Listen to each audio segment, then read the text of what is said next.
For Praj Industries, they had their net sales which bumped up by close to 48% at 219 crore rupees, and the net profits were up 56% at 21.5, with margins seeing an expansion at 9.4% vis-a-vis 7.5%.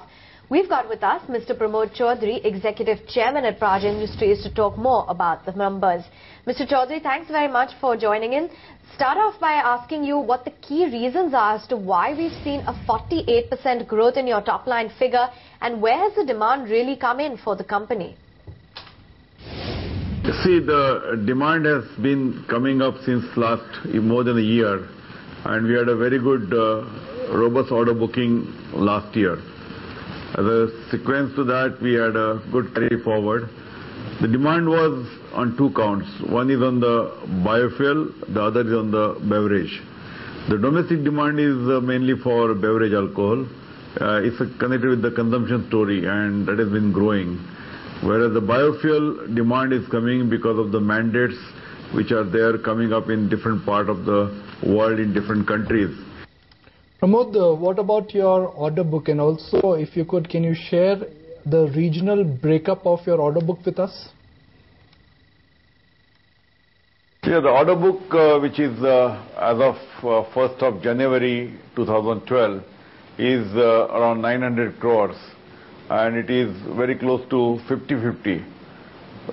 Little more than 50% is from international market, and little less than 50% is from the domestic market. So you can say it's more or less 50-50. Sure, but given the fact that crude oil prices continue to trade above $100 per barrel, what kind of growth can we see in the next quarter, as your business depends a lot on the movement of crude oil?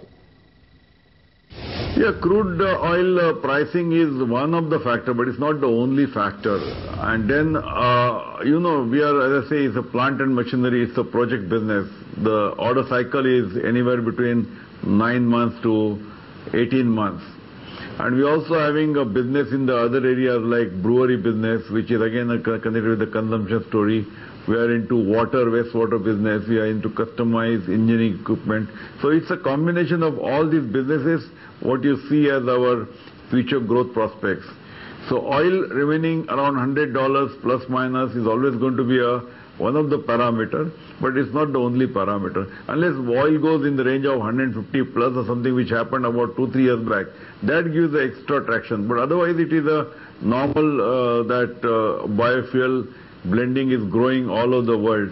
As I say, that mandates are being increased from some place 2%, 5%, 10%. Blending of ethanol is becoming very common in many parts of the world. Mr. Chaudhary, the promoter holding in Praj Industries is rather low. At these depressed valuations, are the promoters looking at increasing their stake? Yeah, the promoter is sitting in front of you, so I think it is it's a very subjective thing, whether it's a low or high. It's more than 25%, and then there are friends and well-wishers all put together give you that kind of support, a confidence that it can be indirectly more than 50%. So that's the way I'm looking at it, and so far there's no specific plans to further increase. We already had a creeping acquisition of shareholding in the last couple of years. Pramod, what about your guidance? Your guidance not for FY12 but for FY13, both for top line and then for bottom line. We don't give any guidance, neither we give any speculations. But we are confident of growth, which I've been saying since last 1 year, that the last year was the lowest kind of thing, and we planned for a growth for FY12, which is happened and further happening. And I'm sure the year 13 will also see the similar kind of trend in growth in business, that we are definitely working towards that direction.